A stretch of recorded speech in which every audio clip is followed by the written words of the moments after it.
దేవీశరణ్ నవరాత్రులను పురస్కరించుకొని మెదక్ జిల్లా నిజాంపేట మండల పరిధిలోని నస్కల్ గ్రామంలో గురువారం కౌండిన్య యూత్ ఆధ్వర్యంలో 20వ వార్షికోత్సవం సందర్భంగా గ్రామంలో శ్రీ రేణుక దేవాలయం నుంచి మండపం వరకు సింగిడి కేరళ బ్యాండ్ చే అమ్మవారి ఊరేగింపు కార్యక్రమం చేపట్టారు. ఈ సందర్భంగా వారు మాట్లాడుతూ గ్రామంలో కుల మతాలకు అతీతంగా అమ్మవారి ఊరేగింపులో పాల్గొనడం చాలా సంతోషంగా ఉందన్నారు.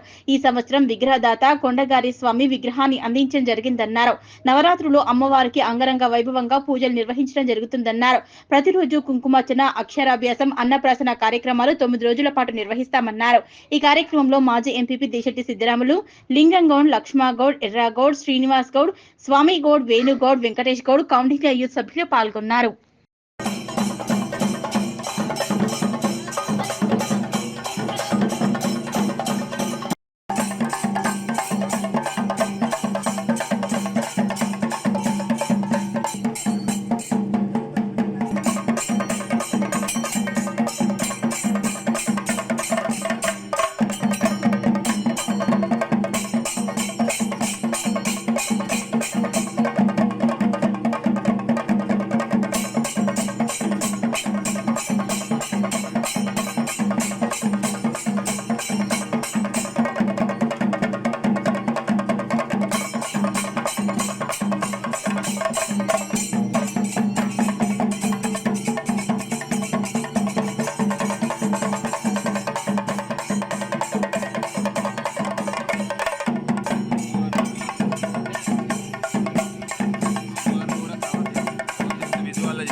మరి గత 20 సంవత్సరాల నుండి మరి దుర్గా నవరాత్రులు మరి కౌండిన్య యూత్ అసోసియేషన్ తరఫున మరి గ్రామస్తుల తరఫున అందరూ సమకూర్చి మరి దుర్గామాత నవరాత్రులు ఎక్కడో పట్టణాల్లో ఉండేది గతంలో. మరి మన నస్కల్ కౌండిన్య యూత్ సభ్యులు మరి మారుమూల గ్రామాలలో కూడా దుర్గా నవరాత్రులు ఈ విధంగా చేస్తారని చెప్పేసి భక్తి శ్రద్ధలతో అందరూ ఊరు సభ్యులందరం కలిసి మరియు నిజాంపేట పురోహితుడు విశ్వేశ్వర శర్మ గారి ఆధ్వర్యంలో మరి గ్రామ పెద్దల ఆధ్వర్యంలో పాడి పంటలు మంచిగా ఉండాలని చెప్పేసి ఆ అమ్మవారి దీవెనలు నస్కల్ గ్రామ ప్రజలపై ఉండాలని చెప్పేసి మరి ఈ అవకాశం ఇచ్చిన కౌండిన్య యూత్ సభ్యులకు ధన్యవాదాలు తెలుపుతూ ముగిస్తున్నాం.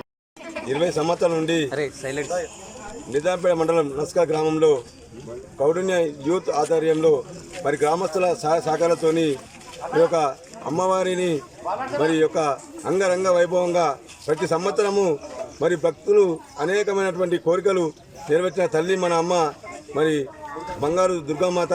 మరి నస్కల్లో మరి విశేషంగా మరి ప్రత్యేకించి మరి యొక్క పంతులు ప్రతిసారి మంచి పూజా కార్యక్రమం నిర్వహించి మరి గ్రామంలోని ఉన్నటువంటి ప్రజలందరూ క్షేమంగా ఉండాలని మరి రైతులందరూ పాడి పంటలతో ఉండాలనే ఉద్దేశంతో ఆ యొక్క అమ్మవారు మరి నస్కల్ గ్రామ ప్రజలందరూ కూడా ఆరోగ్యాలు అష్టైశ్వర్యాలతో అమ్మవారు అనుగ్రహం కలుస్తుంది. కాబట్టి మరి అమ్మవారికి మరి గ్రామ ప్రజలందరూ ఎల్లవేళ రుణపడి ఉంటారు. మరి గ్రామంలో సుభిక్షంగా మరి పాడి పంటలు మరి అదేవిధంగా ఆరోగ్యాలు మయ్యాలని ఆ అమ్మవారిని కోరుకుంటూ ఈ మరి యొక్క అవకాశం దానికి ధన్యవాదిస్తున్నాను.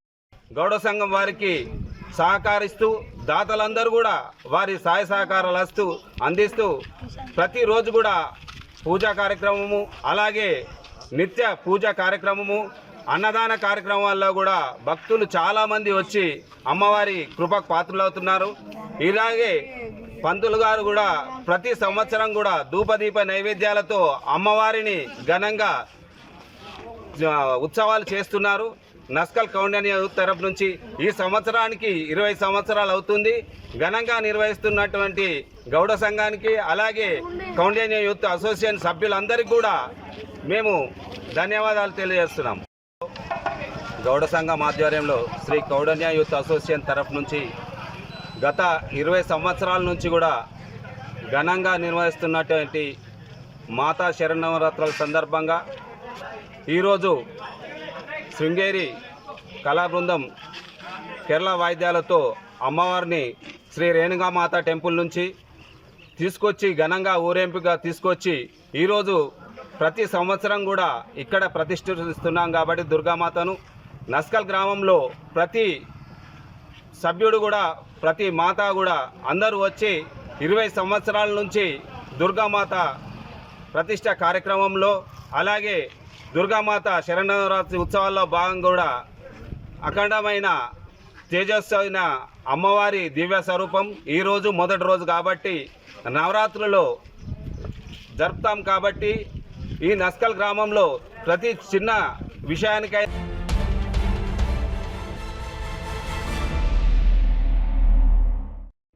సిద్దిపేట జిల్లా కేటీఆర్ హరీష్ రావులపై అనుచిత వ్యాఖ్యలు చేసిన మైనంపల్లి హనుమంతరావుపై స్థానిక పోలీస్ స్టేషన్లో ఫిర్యాదు చేశారు మాజీ FDC chairman Vanteru Pratap Reddy, municipal chairman NC Rajamouli Gupta, AMC chairman Madasu Srinivas, TRS party శ్రేణులు.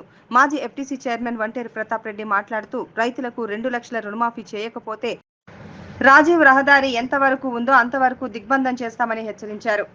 మంత్రి కొండా సురేఖ మహిళా సమాజాన్ని కించపరుస్తూ మహిళలపై అనుచిత వ్యాఖ్యలు చేస్తూ సభ్య సమాజం తలదించుకునే విధంగా వ్యవహరిస్తున్నారని అన్నారు. రేవంత్ సర్కారు 10 నెలల్లో 90,000 కోట్లు అప్పు తెచ్చి ఒక్క స్కీము అమలు పరచలేదని, రేవంత్ సర్కార్ అవినీతి పరుల రాష్ట్రంగా ఏర్పాటు చేస్తుందని, రాష్ట్రంలో ఆదాయం తగ్గి కరప్షన్ పెరిగిందని, సీఎం రేవంత్ రెడ్డి మంత్రులు మాట్లాడే భాషను మార్చుకోవాలని, తెలంగాణ సమాజం సిగ్గుపడే విధంగా బూతుల పురాణంగా మూసీ బాధితులకు హైడ్రా నోటీసులు ఇవ్వకుండా విధి విధానాలు అవలంబించకుండా కూల్చివేతలు నిర్వహిస్తుందని, హైదరాబాద్లోని హైడ్రా బాధితులకు బీద ప్రజలు నిద్రలేని రాత్రులు గడుపుతున్నారని అన్నారు. ప్రభుత్వం ప్రజల కోసం పనిచేయాలని, వెంటనే హైడ్రా ఉపసంహరించుకోవాలని డిమాండ్ చేస్తూ 16,000 కోట్లను 1,50,000 కోట్లు 1 కిలోమీటర్కు కేసీఆర్ ప్రభుత్వం ఇస్తే ఇప్పటి ప్రభుత్వం 170 కోట్లు ఖర్చు చేస్తామని చెప్తే మీ ప్రభుత్వం 270 కోట్లు ఖర్చు, 6 గ్యారంటీలు అమలు చేయకుండా ప్రతిపక్ష పార్టీల మీద భౌతిక దాడులకు పాల్పడుతున్నారని అన్నారు. వాస్తవాలు మాట్లాడితే జీర్ణించుకోలేకపోతున్నారని, తెలంగాణ ప్రజలను నమ్మించి మోసం చేస్తూ రేవంత్ కుర్చీ సొంతం చేసుకున్నారని అన్నారు. ఈ కార్యక్రమంలో బీఆర్ఎస్ నాయకులు, కార్యకర్తలు పాల్గొన్నారు. రాష్ట్రాన్ని సాధించినప్పుడు గౌరవ కేసీఆర్ గారు కన్నటువంటి కళలు 10 సంవత్సరాల కాలంలో రాష్ట్రం యొక్క ఆర్థిక పరిపుష్టతను పెంచినటువంటి నాయకుడు కేసీఆర్ గారు. ఇలా రాష్ట్రం ఏర్పడ్డ 10 మాసాల కాలంలో రాష్ట్రాన్ని దివాలా వేయించి రాష్ట్రంలో ఉన్నటువంటి అన్ని వనరుల్ని ధ్వంసం చేస్తున్నటువంటి ప్రభుత్వం రేవంత్ రెడ్డి గారి ప్రభుత్వం. ఇలా రేవంత్ రెడ్డి గారు బూదులు పిసిసి అధ్యక్షుడు మహేష్ గౌడ్ గారు మూసీ నదిలో దుంకుతా ఉంటాడు. కొండా సురేఖ సభ్య సమాజం తలదించుకునేట్లుగా ఆమె మాట్లాడే తీరు కానీ, ఆమె చేసే ఆరోపణలు కానీ మహిళాలోకం ఎదిరించి తిరగబడే రోజు దగ్గరలో ఉంది. ఇవాళ ఈ ప్రభుత్వం తిట్ల పురాణంతో ఇచ్చిన 6 గ్యారంటీలని అమలు చేయకుండా 6 గ్యారంటీలని ఎగవేత కోసం నోటికి వచ్చినట్లు పనిచేస్తున్నారు.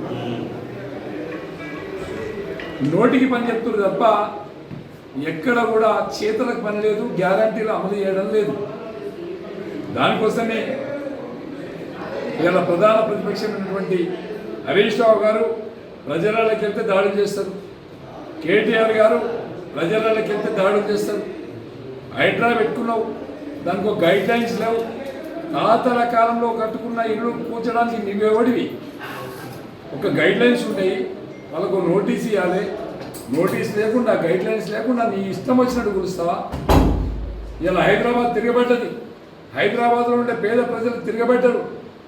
ఇలా అత్త సొమ్ము అల్లుడు దానం చేసినట్టు పేద ప్రజల కోసం కట్టినటువంటి డబుల్ బెడ్రూమ్ ఇళ్ళని ఇలా దారాదత్తం చేస్తా అంటావు. పేదలకు ఇండ్లు పంచు, వాళ్ళకి రీహాబిలిటేషన్ చేయి. వాళ్ళకి రీహాబిలిటేషన్ చేయకుండా, పేదలకు ఇండ్లు పంచకుండా అత్త సొమ్ము అల్లుడు దానం చేస్తున్నట్టు కేసీఆర్ కట్టినటువంటి ఇళ్లను నువ్వు పంచుతా అంటే సహించలేదు. పేద ప్రజలంతా వచ్చి తిరగబడతారు, గాంధీ భవన్ని ముట్టడిస్తారు, సెక్రటరియట్ని ముట్టడిస్తారు. దానికి ప్రధాన ప్రతిపక్ష పార్టీగా మేము వెంట ఉంటాం, తప్పకుండా ప్రజల పక్షాన్ని నిలబడతాం. కానీ మీ మాదిరిగా గ్యారంటీలు తప్పించుకోవడానికి మహేష్ గౌడ్ ఒక తిరుగు, కొండ సురేఖ ఒక తిరుగు, ముఖ్యమంత్రి గారు ఒక తిరుగు, నోటికి వచ్చినట్టు మాట్లాడే పద్ధతి మాది కాదు. ప్రజల కోసం పనిచేసే ప్రభుత్వాలు కావాలి. 10 నెలల్లో రాష్ట్రాన్ని దివాలా తీయించడం, రాష్ట్రంలో ఉన్నటువంటి బిల్డర్స్ని ఎత్తి పట్టుకుంటున్నారు. కాంట్రాక్టర్లు ఆత్మహత్య చేసుకునే పరిస్థితి వచ్చింది బిల్లులు ఇవ్వక. ఎక్కడన్నా బిల్లు అడిగితే 10%, 12%, 15%. ఏంది మీ ఇంట్లోకి వెళ్ళిస్తుందా? మీ ఐఎస్ఓ మనం దానం చేస్తుందా? ఒక దిక్కేది మైనం పేర్లు వచ్చినట్టు చూసినట్టు మాట్లాడతాడు, ఇంకొక దిక్కేది కొండ సురేఖ మాట్లాడుతుంది. ఇది ఏం పద్ధతి? కాబట్టి మేము ఇలా ఒకటే విజ్ఞప్తి చేసేది ఏంటంటే, ఇలా మూసీ నది మీద గతంలో కేసీఆర్ గారు, కేటీఆర్ గారు దాన్ని చేయడానికి 16,000 కోట్లు ఖర్చు అవుతుందని చెప్పాడు. మరి కేసీఆర్ గారు పేద ప్రజలు ఉన్నారు, వద్దు అక్కడ ప్రజలు వద్దని చెప్పినప్పుడు ఆ వర్క్ని క్లోజ్ చేసుకున్నారు. ఇవాళ అదే వర్క్ను 16,000 కోట్లకు ఇవ్వాల్సినటువంటి పనిని 1,50,000 కోట్లకు పట్టుకెళ్తున్నారు. అంటే ఎన్ని వేల కోట్ల అవినీతి, ఎన్ని వేల కోట్ల అవినీతి. ఇవాళ రాష్ట్రంలో అవినీతి ముఖ్యమంత్రి కాడ మొదలు పెడితే ఎమ్మెల్యేలు ఓడిపోయినోడు గెలిచినోడు ఎక్కడ పడితే అక్కడ ఈ రాష్ట్రం దోసుకుంటున్నారు. అవినీతి రాష్ట్రం అయిపోయింది, అవినీతికి అడ్రస్ తెలంగాణ అయిపోయింది. కాబట్టి గుండె మీద చేపెట్టుకోండి, నిజంగా అవినీతి చేస్తలేరా? ఇది సీము నెత్తులు ఉంటే మరి ఏదైనా గుళ్ళలో పోయి ప్రమాణం చేయండి, మేము ఎక్కడ దోసుకుంటలేమని చెప్పి, అవినీతి చేస్తలేమని చెప్పి. అవినీతి పరుల రాష్ట్రం తెలంగాణ అయిపోయింది. ఎక్కడో తీసుకుపోవాల్సినటువంటి తెలంగాణ రాష్ట్రాన్ని సర్వనాశనం చేసే విధంగా ఈ ప్రభుత్వం ఉంది. ఈ ప్రభుత్వానికి ఈ రాష్ట్రాన్ని పరిపాలించే నైతిక హక్కు లేదని చెప్పి సందర్భంగా తెలియజేస్తుంది.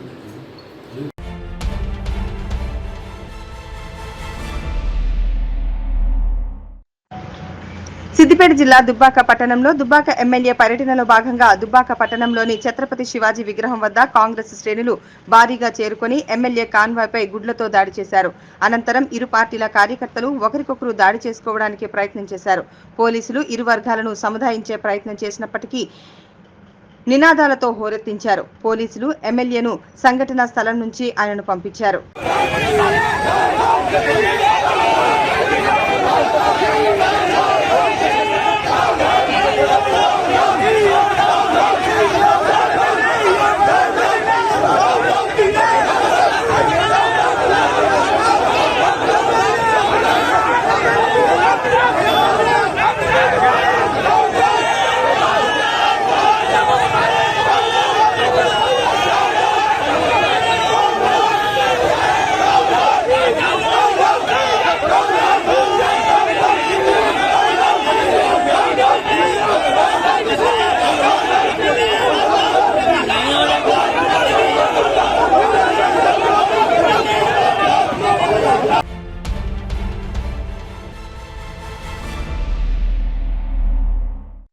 మెదక్ జిల్లా వెల్దుర్తి మండలం యశ్వంతరావుపేట గ్రామంలో వెటర్నరీ అధికారులు తమను పట్టించుకోవడం లేదని మేకల కాపర్లు ఆరోపిస్తున్నారు. తమ జీవాలకు వ్యాధులు సంక్రమిస్తున్న పశువైద్యాధికారులు స్పందించడం లేదని, రోగాల బారిన పడి జీవాలు మృతి చెందుతున్నాయని ఆవేదన వ్యక్తం చేశారు.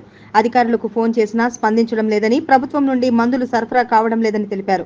నర్సాపూర్ నుండి మందులు కొనుగోలు చేస్తున్నామని, వేల రూపాయలు పెట్టుబడి పెడుతున్నామని ఆరోపించారు. ఇప్పటికైనా ఉన్నతాధికారులు స్పందించి తమ జీవాలకు సరైన వైద్యం అందించేందుకు కృషి చేయాలని వారు విజ్ఞప్తి చేశారు. ఈ కార్యక్రమంలో అట్టెపు సత్యనారాయణ, అట్టెపు అశోక్, అట్టెపు ముత్యాలు, గొల్ల ఆయిలు, తాతపు సత్తయ్య, చాకలి శ్రీశైలం, అట్టెపు బాలయ్య ఆందోళన వ్యక్తం చేశారు. ఇక్కడ ఒక్కసారి కూడా మందులు ఇవ్వలే, ఒక్క టీకా ఇవ్వలే. ఇప్పుడు సంవత్సరం అవుతుంది మందులు రాక. డాక్టర్లు కూడా ఒకసారి వచ్చి మమ్మల్ని మా గొర్రెలను మేకలను చెక్ చేయలేదు, ఫోన్ చేస్తే లిఫ్ట్ చేయదు. ఒకసారి మాట్లాడి నేను పంపిస్తా అంటది, కథ గిత్తని వాళ్ళని పంపిస్తే చచ్చిపోయినాక వస్తారు, పోస్ట్ మార్టం చేయమంటే మమ్మల్ని తీరమంటారు వాళ్ళు. ఇప్పటికీ 10 పోయినాయి మొత్తం. ఇగో ఇదే ప్రైవేట్ మందులు నర్సాపూర్ నుంచి తెచ్చి వాడుతున్నాం. ఇప్పటికి కూడా మాకు వచ్చి ఒక గోలు ఇచ్చిన వాళ్ళు లేరు, ఒకసారి వచ్చి మీ మేకలు ఎట్లున్నాయని అడిగిన వాళ్ళు లేరు. ఏది లేదు, అడిగిన వాళ్ళు లేరు. ఈ వెల్దుర్తి మండలే మరి అదే నర్సాపూర్ మండలం అందరికీ ఇచ్చిర్రు. చంద్రపేట గ్రామం మంగళపర్తిలో మాకు వెటర్నరీ డాక్టర్లు ఉన్నా ఇంతవరకు ఇక్కడికి రాలేరు. 4 నెలల నుంచి ఇక్కడ విజిట్ చేయలేదు. అసలు గోదలు మేకలు ఈ పరిస్థితి ఎట్లుందో తెలియదు. ఇప్పుడు ఫోన్ చేస్తే మార్నింగ్ నుంచి ఫోన్ చేస్తే మాకు ఇన్ని రోజుల నుంచి మీరు ఫోన్ చేయలేరు అంటున్నారు. సరే తీరా ఇక్కడికి వచ్చి మరి చెక్ చేయండి అని అంటే మేము మార్నింగ్ 7 నుంచి వచ్చి కూడా ఇప్పటికీ 11 అవుతుంది. ఇంకా ఇట్లా మాకు చిన్న రెస్పాన్స్ కూడా కాలేరు. మేడంని రమ్మంటే మేడం వస్తే మీరు మేడం చూస్తారా అని కాల్ చేస్తే కూడా కాల్ కట్ చేస్తుంది. మీరు ఎందుకు అంతగానం చేస్తున్నారు ఆగుండి అని చెప్పేసి మా మీద ఉల్టా చేస్తుంది. ఇప్పటికీ మేము ప్రైవేట్లో పోయేసి మందులు తెచ్చుకున్నా 1000 పెట్టి పోసినా ఇప్పటికీ మా దాదాపు 10-11 మేకలు చనిపోయినాయి. ఇలా నష్టపరిహారం అయితే మాకు కలిగింది. ఇప్పటికీ ఇట్లా స్పందించాపూర్ కానీ వెల్దుర్తి తూప్రా మేము ఇంత దూరం వెళ్ళి కూడా తెచ్చుకుంటున్నాము. అయినా వాటితోటి నో యూజ్. ప్రైవేట్లో మేము ఎంత పెట్టినా మనీ ఎంత పెట్టినా మాకు అస్సలు యూజే లేదు. అట్లీస్ట్ వీళ్ళు వచ్చి మాకు చెప్తారేమో ధైర్యంగా నా నుండి కొన్ని ప్రభుత్వమే ఏదో ఒకటి మాకు చేసి ఏమంటారు ఏదో ఒక దారిని అయితే చూపించాలి. ఎంతో కొంత ధైర్యం ఉంటుంది. మేము దీనిపైన బతికేటోళ్ళము. మాకు గోల్డ్రు మేకలు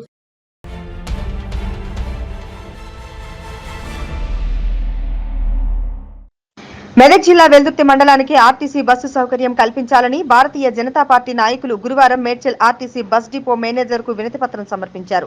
మెదక్ ఎంపీ రఘునందన్ రావు ఆదేశాల మేరకు ఆర్టీసీ బస్సు డిపోకు వెళ్లిన బీజేపీ జిల్లా ఉపాధ్యక్షుడు అంగడిపేట శ్రీనివాస్ గౌడ్ రఘునందన్ రావు రాసిన లేఖను డిపో మేనేజర్ కు అందజేశారు.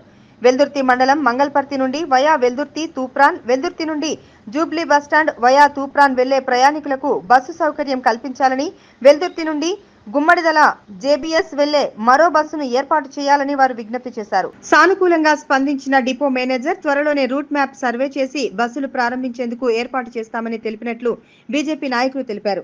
ఈ కార్యక్రమంలో జిల్లా ఉపాధ్యక్షుడు అంగడిపేట శ్రీనివాస్ గౌడ్, బీజేవైఎం మండల అధ్యక్షుడు కిష్టంగారి నవీన్ పటేల్, మండల బీజేపీ నాయకుడు గడ్డం నాగరాజ్, నేత మత్స్య కార్మిక సంఘం వెల్దుర్తి మండల ప్రెసిడెంట్ పవన్ రాజ్, గంగపుత్ర తదితరులు పాల్గొన్నారు. ఈరోజు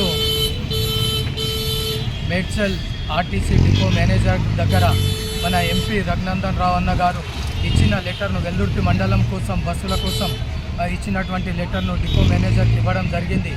అయితే మంగళపర్తి టు తూప్రాన్ టు మంగళపర్తి 2 బస్సులు, Mangalparthi to JBS to Mangalparthi 2 బస్సులు, Veldurthi to via Gummadidala JBS to 1 bus. ఈ బస్సుల గురించి డిఎం గారు స్పందిస్తూ తక్షణమే ఆ యొక్క రోడ్లను సర్వే చేసి మేము బస్సులు వేస్తామని వాళ్ళు స్పందించడం జరిగింది. ఇది హర్షించదగిన విషయమని మేము కోరుకుంటున్నాం.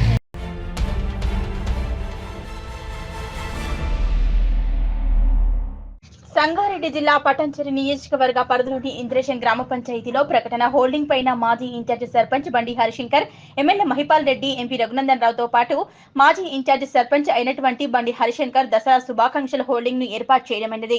ఈ విషయమై పంచాయతీ సెక్రటరీ హోల్డింగ్ యజమానికి ఫోన్ చేసి తీసివేయాల్సిందిగా చెప్పడంతో దసరా శుభాకాంక్షల హోల్డింగ్ తొలగించడం జరిగింది. దీనిపైన మాజీ సర్పంచ్ బండి హరిశంకర్ మీడియా సమావేశం ఏర్పాటు చేసి అలాగే అక్రమ నిర్మాణాలపైన కూడా సుభాష్ పైన ఆరోపణలు చేయడం జరిగింది. దీనిపైన ఉన్నత అధికారులు చర్యలు తీసుకోవాల్సిందిగా మాజీ ఇన్ఛార్జ్ సర్పంచ్ బండి హరిశంకర్ డిమాండ్ చేశారు. విచ్చేసిన మీడియా మిత్రులకు నమస్కారం. ఈరోజు ఈ సమావేశం ఎందుకు నిర్వహిస్తున్నామంటే ఇంద్రేశం పంచాయతీ కార్యదర్శి అయినటువంటి సుభాష్ గారి మీద ఆయన చేసిన తప్పులు, ఆయన చేస్తున్న కొన్ని ఇల్లీగల్ యాక్టివిటీస్ విషయమై ఇక్కడ ఈ సమావేశాన్ని ఏర్పాటు చేయడం జరిగింది. బహుళ అంతస్తులో ఇప్పటివరకు ఎన్నోసార్లు మీ మీడియా మిత్రులు కూడా ఎన్నోసార్లు పేపర్కి ఇవ్వడం కానీ మీడియాలో ఇవ్వడం కానీ ఇవన్నీ జరిగినాయి. అవన్నీ అందరు చూస్తూ ఉన్నారు. పైన అధికారులకు కూడా ఈ విషయము చాలాసార్లు మీరు తీసుకుపోయారు. మీ ద్వారా చాలాసార్లు వాళ్ళకి తెలిసింది కూడా. అదేవిధంగా ప్రతి బిల్డింగ్ కూడా 4 అంతస్తులు 5 అంతస్తులు నిర్మించడం జరుగుతుంది.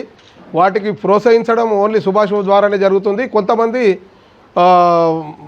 వేరే వాళ్ళు పర్సన్స్ కూడా ఆయనకు సపోర్ట్ చేస్తుండొచ్చు. అదేవిధంగా అక్కడ మినిమం యాక్టివిటీస్ ఒక లైట్లు కానీ స్ట్రీట్ లైట్లు కానీ ఒక వాటర్ కానీ ఒక డ్రైనేజ్ వ్యవస్థ కానీ ఏది లేకుండా ఎక్కడ పడితే అక్కడ విచ్చలవిడిగా అంతస్తుల బహుళ అంతస్తుల పర్మిషన్లు ఇస్తున్నారు. అవి కూడా పంచాయతీ నిధులకు తూట్లు పడుస్తూ పంచాయతీ నిధుల వాళ్ళ దాంట్లో జమ కాకుండా అన్నోన్ పర్సన్స్ అంటే ఇంతకుముందు సెక్రటరీలు పనిచేసిన వారి ఇక్కడ నుంచి ట్రాన్స్ఫర్ అయ్యి వెళ్ళిపోయిన వాళ్ళతో పర్మిషన్లు తీసుకోవడం, ఆ పర్మిషన్ల ద్వారా అక్కడ నిర్మించడం, ఈయన చేతులకు పట్టకుండా మంచిగా నిమ్మకు నీరెట్టినట్టు కూర్చొని ఆయన పనులు ఆయన చేసుకుంటా, ఆయన చేతివాటం ఆయన చూసుకుంటూ అన్నిటికీ సపోర్ట్ చేస్తున్నాడు. అది ఇప్పటిదాకా ఎన్నోసార్లు మా దృష్టికి కూడా వచ్చింది. మేము కూడా దాన్ని ఎన్నిసార్లు పద్ధతి కాదు ఇది, విలేజ్లో ఈ రకంగా చేయడం కాదు, డెవలప్మెంట్ యాక్టివిటీస్ లేకుండా ఇన్ని బిల్డింగ్లకు కూడా ఎట్లా పడితే అట్లా నిర్మాణాలు చేయడం కూడా కరెక్ట్ కాదనే ఉద్దేశం ఎన్నిసార్లు మేము హెచ్చరించడం జరిగింది. ఆయన మమ్మల్ని బేఖతారు చేస్తూ ఎక్కడి వాళ్ళకి అక్కడ ఎవరికి సమాధానం చెప్పాలో వాళ్ళకి సమాధానాలు చెప్పుకుంటూ ఆయన పని ఆయన నిర్వహించుకుంటూ పోతున్నాడు. వీటిపైన అధికారులు చర్య తీసుకోవాలి గట్టిగా. ప్రతి పర్మిషన్ కూడా అన్అఫీషియల్ పర్మిషనే, ఇక్కడ జరుగుతున్న కన్స్ట్రక్షన్లన్నీ అన్అఫీషియల్ కన్స్ట్రక్షన్లే. పంచాయతీకి ఎలాంటి నిధులు కూడా పంచాయతీ ఒక ట్రెజరీలో ఒక పైసా కూడా జమైన పాపాన లేదు. ఈ పర్మిషన్ల వల్ల వచ్చిన రూపాయి ప్రాఫిట్ లేదు. అన్నీ ఇంతకుముందు ఇక్కడ నుంచి ట్రాన్స్ఫర్ అయిపోయిన వాళ్ళతోటి పర్మిషన్లు పాత డేట్లు ఇచ్చి వాళ్లకు ఎజెండా నోటి కాకుండా ఇవేమి లేకుండా ఖాళీ పర్మిషన్ల మీద ధృవీకరించిన దాన్ని రాసి ఇచ్చేస్తున్నారు, తీసుకొని కన్స్ట్రక్షన్లు చేసుకుంటున్నారు. ఇవి రిజిస్ట్రేషన్లు అయ్యేటప్పుడు మాత్రము ఎస్ఎస్ నెంబర్ తీసుకొని రిజిస్ట్రేషన్లకు పోతున్నారు, ఆ ప్లాట్ నెంబర్లు తీసుకొని రిజిస్ట్రేషన్లకు పోతున్నారు. ఇది 100% ఇల్లీగల్ కన్స్ట్రక్షన్స్. ఇంద్రేశంలో వాటికి 100% సుభాష్ ద్వారానే దాని ప్రోత్సాహన జరుగుతున్నది. కాబట్టి నేను ఇది మీడియా ద్వారా నేను అధికారుల దృష్టికి తీసుకెళ్తున్నా.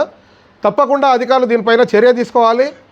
అన్అఫీషియల్ బిల్డింగ్ల మీద ప్రతి ఒక్క దాని మీద ఎంక్వైరీ జరగాలని చెప్పేసి నేను ఈ సందర్భంగా కోరుకుంటూ, అదేవిధంగా ఈయన పర్సనల్ ఇష్యూస్లలో కూడా రాజకీయంగా కూడా ఈయన ఇన్వాల్వ్మెంట్ అవుతూ ఇంకో వర్గాన్ని కాపు కాస్తూ ఇంకో వర్గాన్ని తొత్తుగా వ్యవహరిస్తూ ప్రైవేటు దాంట్లలో కూడా ఆయన భాగస్వామి అవుతూ యువతల టార్గెట్ పెట్టుకొని ఆయన ఒక వ్యవస్థ నడిపిస్తున్నాడు.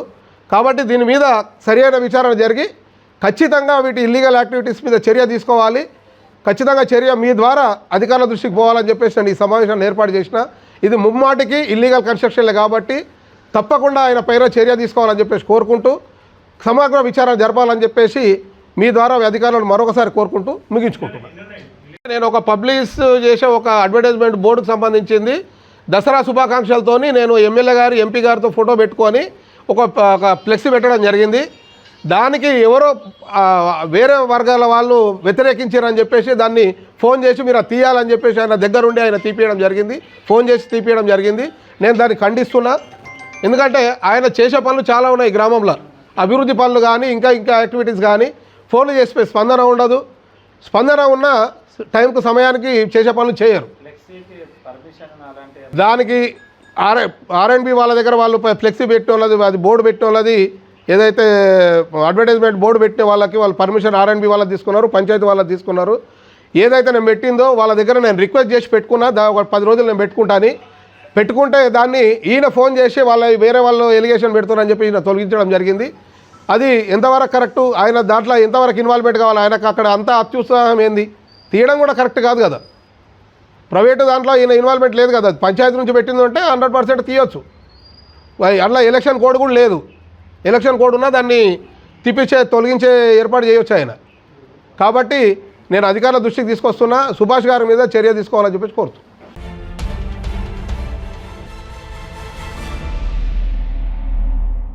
సిద్దిపేట జిల్లా గజ్వేల్ ప్రజ్ఞాపూర్ మున్సిపాలిటీ పరిధిలోని గజ్వేల్ పట్టణంలో గల శ్రీ మహంకాళి అమ్మవారి దేవాలయంలో నేటి నుంచి దుర్గామాత నవరాత్రి ఉత్సవాలు ప్రారంభమయ్యాయి. ఈ రోజు ఉదయం నుంచి భక్తులు అధిక సంఖ్యలో పాల్గొని అమ్మవారి కృపకు పాత్రులు అవుతున్నారు. ఈ సందర్భంగా గజ్వేల్ పట్టణానికి చెందిన ప్రముఖ న్యాయవాది తెలకొక్కుల రాజు ఈ రోజు అమ్మవారిని దర్శించుకుని అమ్మవారి అలంకరణ కోసం 9 రోజులకు రోజుకు 3 పట్టుచీరలు అంటే మొత్తం 27 పట్టుచీరలను అమ్మవారికి సమర్పించారు. 9 రోజుల పాటు జరిగే అలంకరణకు సంబంధించిన పరిచర్యలు ఇవ్వటం జరిగిందని, అలాగే చిన్నప్పటి నుంచి గజ్వేల్ పట్టణంలో ఉంటూ అమ్మవారికి ప్రతి సంవత్సరం దసరా ఉత్సవాల్లో పాల్గొంటున్నానని, అలాగే ఆలయ శాశ్వత కమిటీలో ఉంటూ ఆలయ అభివృద్ధికి తోడ్పడుతున్నానని ఆలయ ప్రధాని అర్చకుడు చాడ నందబాల శర్మ మాట్లాడుతూ, మహంకాళి అమ్మవారి దేవాలయంలో ఈ రోజు నుంచి దసరా వరకు జరిగే శరన్నవరాత్రి ఉత్సవాలు అంగరంగ వైభవంగా నిర్వహిస్తున్నట్లు తెలిపారు. వచ్చే భక్తులకు అన్నదాన వితరణ చేస్తున్నట్లు, ప్రజలందరూ అమ్మవారికి కృపకు పాత్రులు కావాలని కోరారు. ఈ కార్యక్రమంలో తలకొక్కుల రాజు, తలకొప్పుల ప్రేమ్ కుమార్, నాగరాజు, నేత శంకరయ్యలు పాల్గొన్నారు. శ్రీమాత్రే నమః. కాలకాల కరాళాస్య కాలభైరవ రూపిణి మహంకాళి నమస్తుభ్యం మహాపాతకనాశిని చాలా సనాతనమైనటువంటి దేవాలయం గజ్వెల్లిలో మహంకాళీదేవి పురాతనమైనటువంటి దేవాలయం ఉండే 7 సంవత్సరాల క్రితం అనేక మంది ధర్మకర్తలు ఒక 50 మంది కలిసి మనిషికి 50,000 రూపాయలు వేసుకొని స్థలాన్ని సేకరించి ఆ తర్వాత దేవాలయ నిర్మాణం చేస్తున్నారు. వాళ్ళల్లో భాగంగా ధర్మకర్తల్లో భాగంగా కలకొక్కుల టి రాజుగారు వకీల్ సాబ్ గారు కూడా ఈ దేవాలయానికి ఒక ధర్మకర్త. వారు ఈ దేవాలయం నిర్మాణం అవుతున్నప్పటి నుండి కూడా ఇప్పటి వరకు అన్ని రకాలుగా ఏదో ఒక రకమైనటువంటి సేవ చేస్తూనే ఉన్నారు. వాళ్లకు ఏ విధమైనటువంటి అమ్మవారు ఏ విధంగా ప్రేరణ చేస్తే అది దానం చేస్తున్నాడు, ధర్మం చేస్తున్నాడు. ఈ నవరాత్రుల సందర్భంగా వారు అమ్మవారికి ప్రతిరోజు 2 చీరల చొప్పున 3 చీరల చొప్పున 27 చీరలు పట్టు చీరలు తీసుకొచ్చి అమ్మవారికి సమర్పణ చేయడం జరిగింది. వారిని వారి కుటుంబాన్ని శ్రీ మహంకాళీదేవి అన్ని వేళలా రక్షించుగాక. భక్తులందరి యొక్క కొంగు బంగారు మహంకాళీదేవి మహాలక్ష్మి మహాసరస్వతి సమేత మహంకాళీదేవి యొక్క శరన్నవరాత్రోత్సవ సందర్భంగా మొదటి రోజు నాడు వారు వచ్చి దర్శనం చేసుకొని అమ్మవారికి ఆ కానుకలు ఇచ్చినారు. కాబట్టి వారిని వారి కుటుంబాన్ని శ్రీదేవి అన్ని విధాలుగా రక్షించాలి.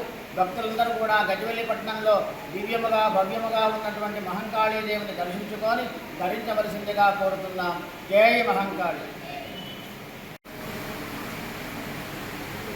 పంతులు గారు చెప్పినట్టుగా పురాతనంగా ఇక్కడ అమ్మవారి దేవాలయం ఉండేది.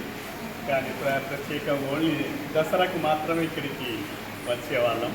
దాన్ని దృష్టి పెట్టుకొని మరి శ్రీధర్రావు గారు, పంతులు గారు, శంకరయ్య సేటు మిగతా అందరూ కూడా ధర్మకర్తలు చెప్పేసి ఒక అద్భుతమైనటువంటి ఆలయాన్ని ఇక్కడ నిర్మింపజేయడం అనేది వారి యొక్క దైవ ప్రేమకు నిదర్శనమని చెప్పుకోవచ్చు. దాంతోపాటు ముఖ్యంగా ఏంటంటే ఈరోజు ఒక విశేషం ఉంది. అది ప్రత్యేకంగా పంతులు గారికి సంబంధించింది. నేను ఎప్పుడే కానీ మా కుటుంబ సమేతంగా వచ్చినప్పుడల్లా అమ్మవారి చీరలను మాకు ఇదిగా ఇచ్చేవాళ్ళు.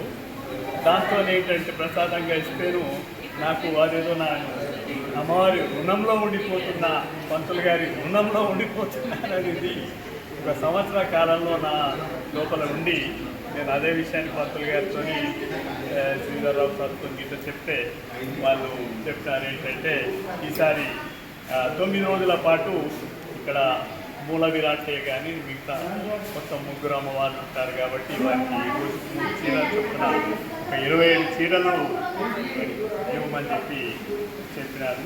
దాంతో ప్రేరణగా ఈరోజు ఆ 27 చీరలను అమ్మవారికి పంతుల ద్వారా అందజేస్తుంది.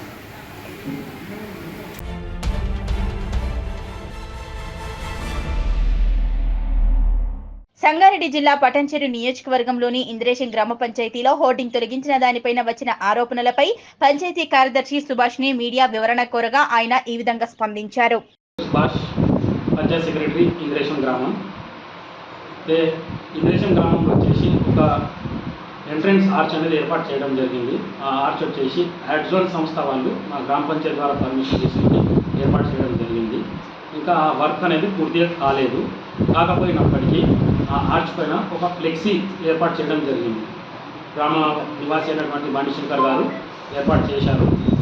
ఆ ఫ్లెక్సీ ఏర్పాటు విషయం పైన గ్రామస్తులు గ్రామ పంచాయతీ కార్యాలయం వచ్చి ప్రశ్నించగా మేము అట్టి ఆర్చ్ యజమానిని కోరగా ఈ రకంగా ఫ్లెక్సీ ఏర్పాటు చేసారు, దీనికి మీ అనుమతి ద్వారా పెట్టిరా లేకుంటే డైరెక్ట్ పెట్టిరా అని అడగగా సదరు యజమాని వచ్చేసి మాకు ఎటువంటి సమాచారం ఇవ్వకుండా మాకు తెలియకుండా పైన ఏర్పాటు చేయడం జరిగింది. దాన్ని మేమే స్వచ్ఛందంగా తొలగిస్తామని వారు నాకు సమాధానం చెప్పడం జరిగింది. నేను అదే సమాధానం నన్ను ప్రశ్నించిన వారికి చెప్పడం జరిగింది.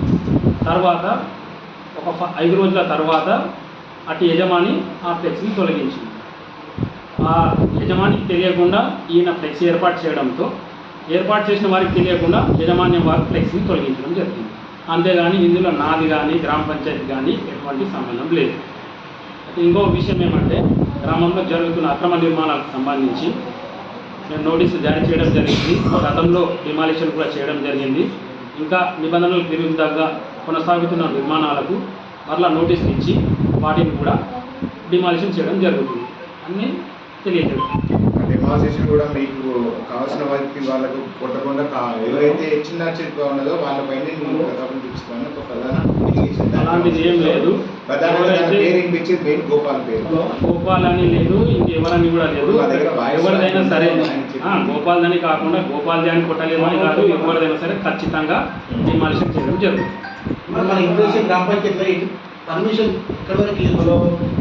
గ్రామ పంచాయతీ పరిధిలో G+2 వరకు అనుమతి ఇవ్వడం జరుగుతుంది. అనుమతులకు విరుద్ధంగా ఏమైనా పనులు చేపడితే వారికి నోటీసులు జారీ చేస్తాం. జారీ చేసి దానిపై తగు చట్టరీత్యా చర్యలు తీసుకోవడం జరుగుతుంది. గుర్తించినాం, ఆల్రెడీ గుర్తించినాం. 11 గుర్తించి వాళ్ళకి నోటీసులు ఇచ్చడం జరిగింది. అందులో 4 డిమాలిషన్ చేయడం జరిగింది. ఇంకా 7 చేయాల్సి ఉంటుంది. వాటిని కూడా త్వరలోనే డిమాలిషన్ చేస్తాం. వాటిపైన అది చర్యలు తీసుకుంటాం. ఇంకా ఎవరైనా చేపడితే కూడా ఇక నుంచి కాదంటే హైడ్రా ఫిర్యాదు చేసి హైడ్రా ద్వారా కూడా చర్యలు తీసుకునేటట్టు మేము ప్రతిపాదన చేస్తాం.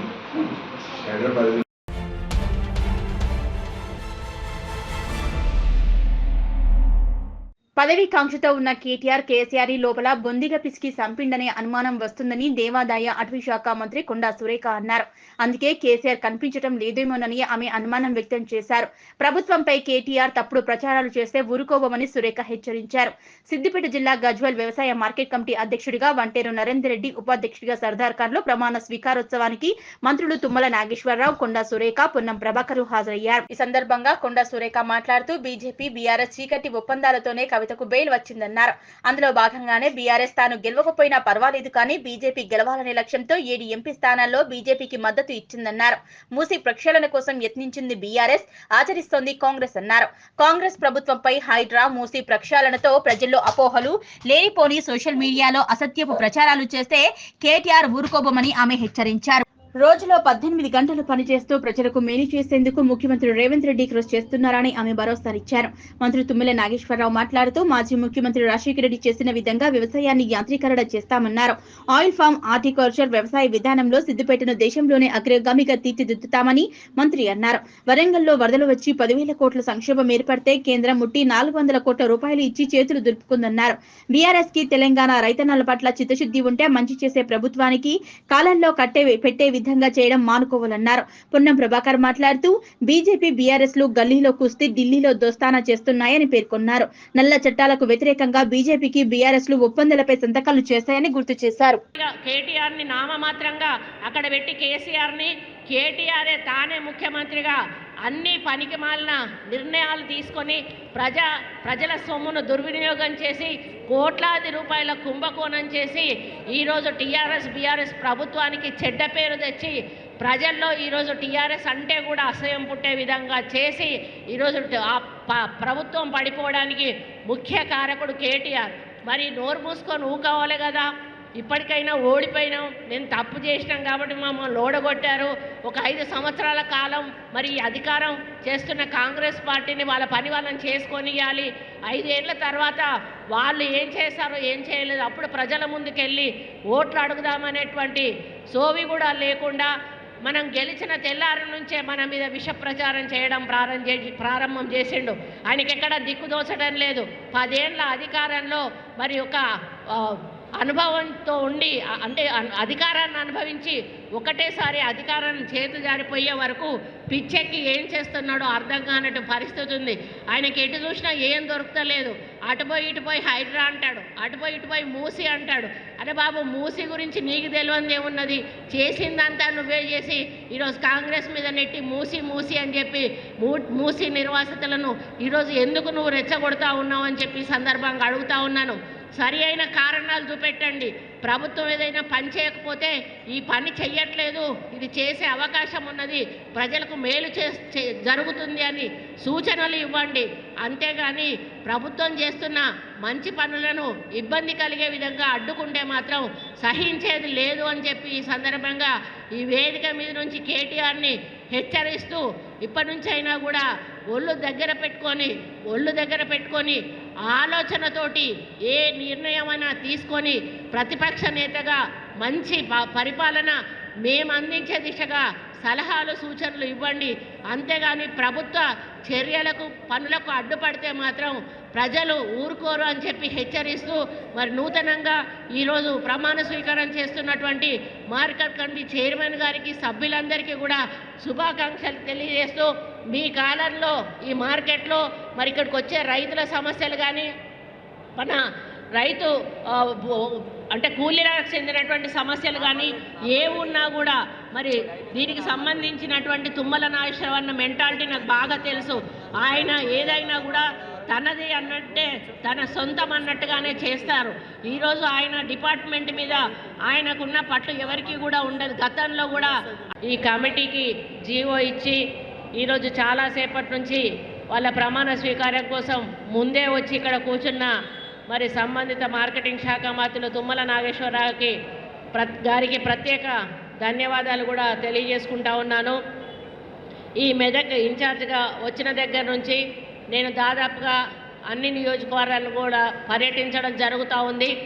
మరి మీలో ఉన్నటువంటి ఉత్సాహాన్ని చూసిన తర్వాత మరి ఇక్కడ కాంగ్రెస్ పార్టీ ఎందుకు గెలవలేకపోయిందో అనేటువంటి ఒక భావన నాలో ఉంది. కానీ మీలో ఒక పట్టుదల కృషి అనేది మాత్రం ఉంది అని నేను 100% చెప్పగలను. మరి మీరు అనుకుంటే తప్పకుండా ఏదైనా సాధించగలరు అనేటువంటి నమ్మకం కూడా నాకుంది. మొన్న ఎంపీ ఎన్నికల్లో కూడా మీరందరూ కూడా చాలా కష్టపడి మీ పైన వేసుకొని మీరే నిలబడుతున్నట్టుగా ఈరోజు నీలం మధును దాదాపుగా గెలుపు దిశగా తీసుకొచ్చి మరి ఇక్కడ జరిగిన క్రాస్ ఓటింగ్ వల్ల బీజేపీ వాళ్ళకి ఈరోజు టీఆర్ఎస్ అమ్ముడు పోవడం వల్ల మన గజ్వేలు ప్లస్ హరీష్ రావు గారి సిద్దిపేట ఈ రెండే మనకు దెబ్బతీసినాయి అంటే అర్థం చేసుకోండి. ఈ రెండు చోట్ల కూడా క్రాస్ ఓటింగ్ చేసి బీజేపీ అభ్యర్థిని గెలిపించడానికి ఈరోజు టీఆర్ఎస్ పార్టీ చీకటి ఒప్పందం చేసుకున్నదనే విషయం మనందరికీ కూడా తెలుసు. ఈ చీకటి ఒప్పందం ఎందుకు జరిగింది అనేది కూడా మనకు తెలియాల్సిన అవసరం ఉంది. మరి కవితమ్మ జైల్లో ఉంది. బిడ్డ బయటికి రావాలంటే బీజేపీకి ఎంపీ స్థానాలు కావాలి. బీజేపీ కేంద్రంలో అధికారంలోకి రావాలనంటే మరి ఎంపీ స్థానాలను మేము బహుమతిగా ఇస్తాము, నా బిడ్డను విడిపించండి అని మరి దొంగచాటుగా కేటీఆర్ హరీష్ రావు బృందము వెళ్ళి మరి ప్రధానమంత్రితో అదేవిధంగా అమిత్ షా గారితో ఒప్పందం చేసుకొని కాంగ్రెస్ మేము గెలవకపోయినా పర్వాలేదు కానీ బీజేపీని గెలిపిస్తాము, మా బిడ్డను వదిలిపెట్టాలి అని చెప్పి మాట్లాడుకొని వచ్చి ఇక్కడ వాళ్ళు ఒక్క స్థానాన్ని కూడా గెలుచుకోకుండా మరి క్రాస్ ఓటింగ్ చేపించి మరి అన్ని స్థానాలు దాదాపు 7 స్థానాలను ఈరోజు వాళ్ళకిచ్చి గెలిపించిన విషయం మనకు తెలుసు. మరి ప్రజలను తప్పుదారి పట్టించి ఒక పనికి మాలిన సోషల్ మీడియాను ఈరోజు ఒక ప్లాట్ఫామ్గా తీసుకొని పిచ్చి పిచ్చి రాతలు కూతలు కూస్తూ ఈరోజు కాంగ్రెస్ పార్టీ ప్రభుత్వాన్ని కూడా పలచన చేసేటువంటి కార్యక్రమం చేస్తూ ఉన్నాడు. ప్రజలేం అమాయకులు కాదు. కేటీఆర్ నువ్వు గతంలో నీ సోషల్ మీడియా ద్వారా ఎన్ని ప్రచారాలు చేసినా కూడా మరి ఈసారి మాకు ఇందిరమ్మ రాజ్యం రావాలి, కాంగ్రెస్ పార్టీ అధికారంలోకి వస్తే కాకుండా రైతు అనుబంధ సంస్థలు కూడా మంచిగా ఉండాలని చెప్పి రేవంత్ రెడ్డి గారి ప్రభుత్వం కష్టాల్లో ఉన్న ఆర్థికపరమైనటువంటి ఇబ్బందులున్నా అనేక సమస్యలు సృష్టిస్తున్నా ప్రతిపక్ష పార్టీలు ఈ ప్రభుత్వాన్ని సాఫీగా నడవకూడదు అని చెప్పి ప్రయత్నం చేసిన ధైర్యంతో సాహసంతో అన్న రైతన్నల పేరు మీదనే నాకు అధికారం వచ్చింది, ఎంత కష్టమైనా నా తల తాకట్టు పెట్టైనా వాళ్ళ కష్టాలు తీరుస్తానని చెప్పినటువంటి ముఖ్యమంత్రి రేవంత్ రెడ్డి గారు అని చెప్పి ఈ సందర్భంగా మనం చేస్తున్నాం. అన్న 31,000 కోట్లు ఒకే సంవత్సరం ఇవ్వగలుగుతామా చెప్పండి అని చెప్పి అడిగాను. అన్న కొద్దిగా ఆలస్యమైనా ఈ మొదటి సంవత్సరంలోనే ఆ 31,000 కోట్ల రుణమాఫీ చేసి నా మాట నిలుపుకుంటానని చెప్పినటువంటి మనిషి రేవంత్ రెడ్డి గారు అని చెప్పి ఈ సందర్భంగా మనం చేస్తున్నాం. అందుకని మనకి ఎంతమంది ఆటంకాలు కల్పించినా ఇప్పటికి 18,000 కోట్లు ఇచ్చాము, 22 లక్షల మందికి ఇచ్చాము, ఇంకా 20 లక్షల మందికి ఇవ్వాలి, ఇంకా 12 నుంచి 13 కోట్లు ఇవ్వాలి. తప్పకుండా ఆ ప్రయత్నం జరుగుతుంది. త్వరలోనే అందరికీ 2 లక్షల రుణమాఫీ చేసేటటువంటి బాధ్యత ఈ కాంగ్రెస్ ప్రభుత్వాన్ని అని చెప్పి ఈ సందర్భంగా మనం చేస్తున్నాం. గత 5 సంవత్సరాల్లో రుణమాఫీ చేయలేనటువంటి పెద్దలు మాట్లాడుతున్నారు. కేంద్రంలో ఉండే రుణమాఫీ అంటే కూడా పట్టించుకోనటువంటి పెద్దలు కూడా ఈ ప్రభుత్వాన్ని విమర్శిస్తున్నారు. రైతాంగం మీద మీకు ప్రేమ ఉంటే, అభిమానం ఉంటే, తెలంగాణ రైతుల యొక్క కష్టాలు మీకు అర్థమైతే కనీసం అప్రిషియేట్ చేయకపోయినా పర్వాలేదు, వాళ్ళకి సహకరించండి. ఆ వ్యవసాయం సాఫీగా జరిగేటట్టుగా ఈ ప్రభుత్వం రైతులు చేసే కార్యక్రమాలు సాఫీగా నడిచేటట్టుగా మీరు సహకరించండి.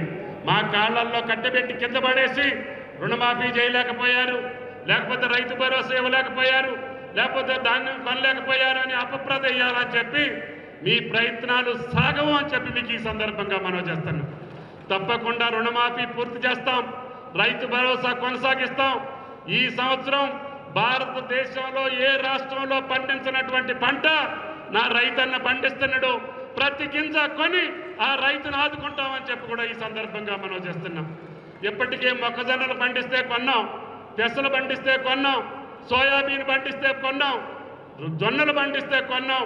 అన్ని పంటలు కూడా మార్కెట్ ధర కంటే ఎక్కువ పెట్టి ఎంఎస్పి ధర చేసి రైతులను ఆదుకున్నాం.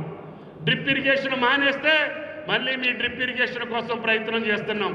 ఇందాక అన్న చెప్పినప్పుడు యాంత్రీకరణ కోసం తప్పకుండా 600 కోట్ల ప్రభుత్వం పక్షాన నిల్చొని పోరాడుతున్నటువంటి కొండా సురేఖ అక్క గారికి వేదిక మీద చాలా మంది పెద్దలు ఉన్నారు కాబట్టి చాలా కాలతీతం కొద్దిగా నేను ఆలస్యం వచ్చినా అన్న చాలా ముందుగా వచ్చినారు కాబట్టి కార్యక్రమం మీద వేదిక మీద ఉన్న పెద్దలందరికీ ఇక్కడికి విచ్చేసినటువంటి మా కుటుంబ సభ్యులైనటువంటి కాంగ్రెస్ కార్యకర్తలకు రైతులందరూ కూడా పేరు పేరున హృదయపూర్వకంగా నమస్కారాలు తెలియజేస్తా ఉన్నా. ఇంతకుముందు చెప్పినట్టుగా రైతాంగానికి సంబంధించి తెలంగాణనే కాక దేశవ్యాప్తంగా ఏదైనా లాభపడే నిర్ణయం సంక్షేమ నిర్ణయం తీసుకున్నదంటే ఒక కాంగ్రెస్ పార్టీ మాత్రమే అనే మాట సందర్భంగా మనం చేస్తా ఉన్నాం. ఈరోజు కూడా తప్పకుండా రైతాంగానికి ఎక్కడైనా ఏదైనా ఇబ్బంది వస్తే కాంగ్రెస్ ప్రభుత్వం అండగా ఉంటుంది అనే విశ్వాసాన్ని కూడా ఈ సందర్భంగా అందజేయడం జరుగుతోంది. ఇప్పుడిప్పుడే వరి ధాన్యం ఉత్పత్తి మార్కెట్ రేట్లకు వస్తూ ఉంది. ఆలస్యం కావద్దు, మధ్య దళారులకు అమ్ముకోవద్దని కొనుగోలు కేంద్రాలు 1వ తేదీ నుంచే ప్రారంభించేలా నిర్ణయం తీసుకోవడం జరిగిందనే మాట సందర్భంగా మనం చేస్తూ ఉన్నాం. ఆ విధంగా రైతాంగానికి అన్ని రకాలుగా అండగా ఉంటూ రైతులకు సంబంధించిన విషయం లోపల ఎక్కడ ఇబ్బంది రాకుండా ఎప్పటికప్పుడు సమీక్ష చేస్తూ అనుభవజ్ఞుడైనటువంటి తుమ్మల నాగేశ్వరరావు గారి నాయకత్వంలో వ్యవసాయ దశను ముందుకు తీసుకుపోయే ప్రయత్నం చేస్తూ ఉన్నాం. తప్పకుండా ఈ మార్కెట్ కమిటీలన్నీ రాష్ట్రంలో నూతనంగా ఏర్పడుతున్న పాలక వర్గాలన్నీ రైతులతో సమన్వయం చేసుకొని ప్రభుత్వ ఆలోచనకు అనుగుణంగా రైతులకు ఎక్కడ ఇబ్బంది కలగకుండా వాళ్ళ ఉత్పత్తులు మధ్య దళారుల పాలు కాకుండా అమ్ముకునే వేదికగా మీరంతా శ్రమపడాలని కోరుతా ఉన్నా. ఈరోజు క్షేత్రస్థాయిలో బాధ్యతలంటే ఒక రాజకీయ పదవి మాత్రమే కాదు, దీనిలో రైతాంగానికి సంబంధించిన బాధ్యత. ఎందుకంటే నా విద్యార్థి జీవితం నుంచి రాజకీయంగా మొట్టమొదటి పదవిని మార్క్ఫెడ్ చైర్మన్గా చేశాను. నేను మార్క్ఫెడ్ చైర్మన్గా సింగిల్ విండో అధ్యక్షుడిగా 2005లో మార్క్ఫెడ్ చైర్మన్గా రైతులకు సేవ చేసే అవకాశం దొరికింది. ఆ రైతుల ఆశీర్వచనంతో పార్లమెంటు సభ్యుడైనా పార్లమెంటు సభ్యుడిగా మీరు ఇచ్చిన ఆశీర్వచనంతో